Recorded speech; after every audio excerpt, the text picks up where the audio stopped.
Have you ever wondered why some of the world's greatest geniuses hid their discoveries instead of sharing them openly? Why would Leonardo da Vinci, a man obsessed with knowledge, obsessed with observing nature and capturing truth, cover his notebooks with mirror writing, coded sketches, and strange, almost mystical symbols? Now pause for a second. You've probably walked into a hospital, glanced at an anatomy chart, or flipped through a biology book in school. Everything appears clean, sterile, logical, framed as pure science. But in Leonardo's world, this was dangerous. In his time, to cut open a body, to reveal its structure, was not medicine. It was blasphemy. Dissection was outlawed, forbidden, seen as tampering with God's sacred design. And yet, Da Vinci did it anyway. Alone. At night. In silence.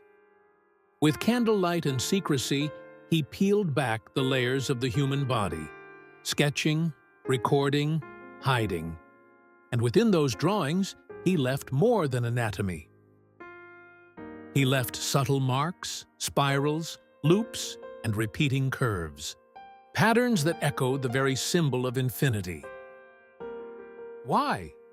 Why would the greatest mind of the Renaissance hide infinity inside forbidden drawings?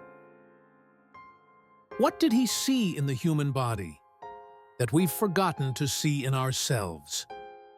And more importantly, what would change in your life if you started seeing yourself through his eyes? Leonardo da Vinci wasn't only the painter of the Mona Lisa or the inventor sketching helicopters centuries before their time. He was a shadow walker, slipping into morgues, cutting open corpses, mapping what no one else dared to map. Not for fame, not for money, but because he felt the body itself was hiding a cosmic code. His drawings don't just show tendons and bones, they pulse with motion. Muscles ripple like rivers, veins spiral like galaxies, bones interlock like gears in some divine machine. It's as if Leonardo's eyes saw not only what was, but what connected, not just flesh, but infinity itself carved into form. And here's the paradox. While the world around him feared decay, death, and silence, Da Vinci saw harmony, rhythm, and eternity. He looked at a muscle and saw the same spiral as a seashell. He traced blood vessels and found the same branching pattern as rivers splitting across the earth. For him, to draw the body was to draw the cosmos in miniature. Now, think about your own life. When was the last time you looked at your body without judgment? Not focusing on flaws, appearance, or performance, but seeing yourself as a living reflection of the universe.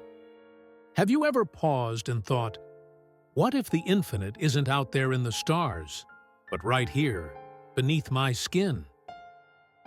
Centuries after Da Vinci's secret dissections, modern science began confirming what he had intuited in candlelight.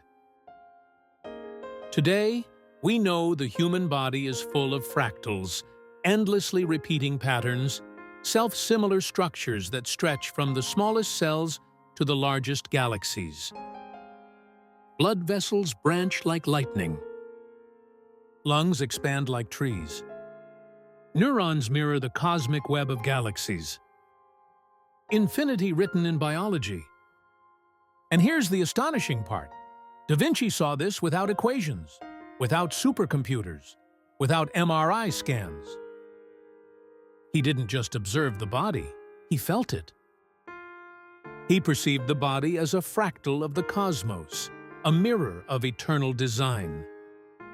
But what does that mean for you, sitting here today, maybe with your shoulders tense, scrolling on a screen, breathing shallow without noticing? It means the infinite is not far away. It's alive in your heartbeat. It's in your breath spiraling through your lungs.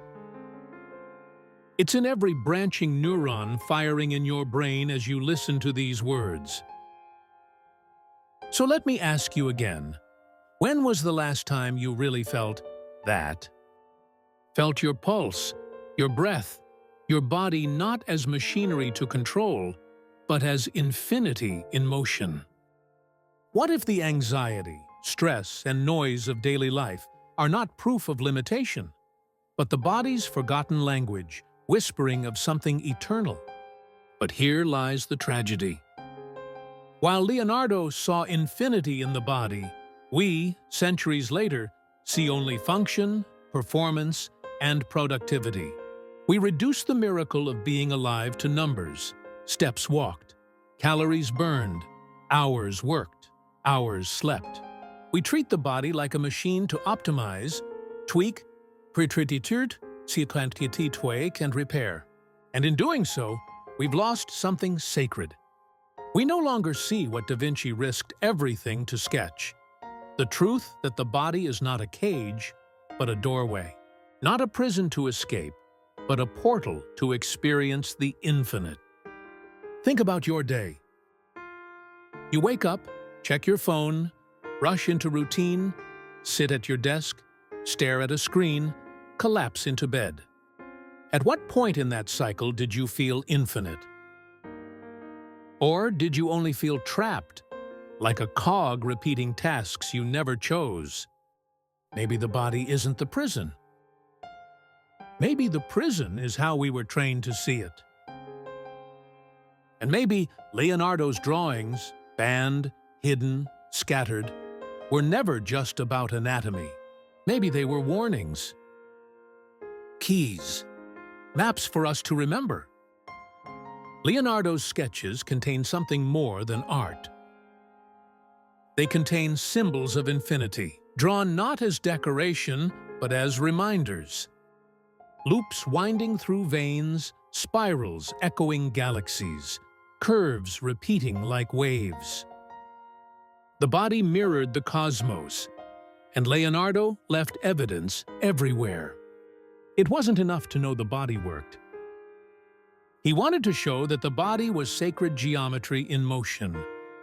Meanwhile, the society around him feared it. The church banned dissections. Authorities scattered his notebooks. Knowledge was suppressed, not because it was false, but because it was too powerful.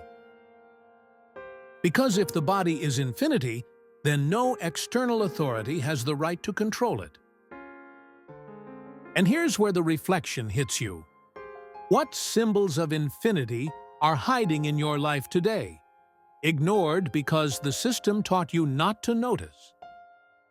What cycles repeat in your breath, your habits, your emotions, waiting for you to decode them? So we stand between two visions. One, the body as a machine, monitored, measured, standardized. A set of numbers to be optimized. Cold, efficient, replaceable.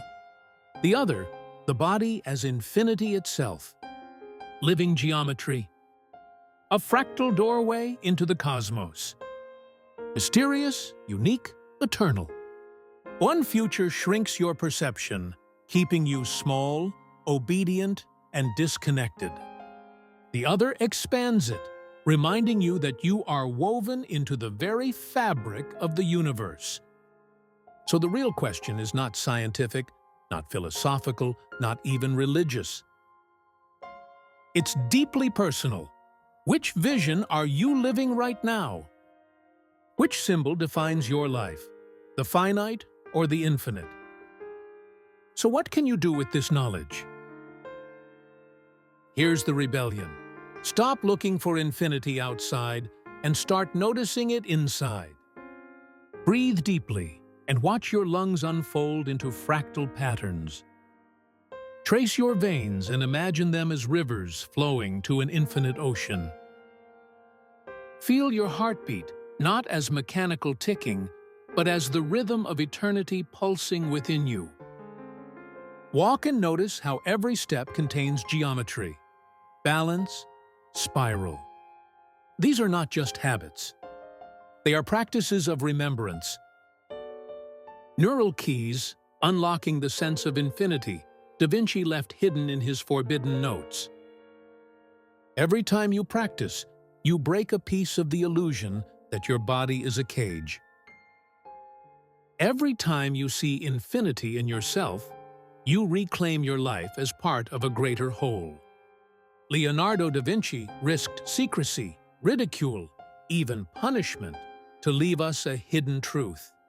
Infinity was never somewhere else. It was always here, in the body, in the breath, in the blood, in you. And maybe that's why he hid it in spirals, symbols, mirror writing. Because infinity can't be explained. It can only be remembered. So let me ask you now, right now, as you sit, breathe, and listen, can you feel the infinite inside you? Welcome to Fragments of Reality.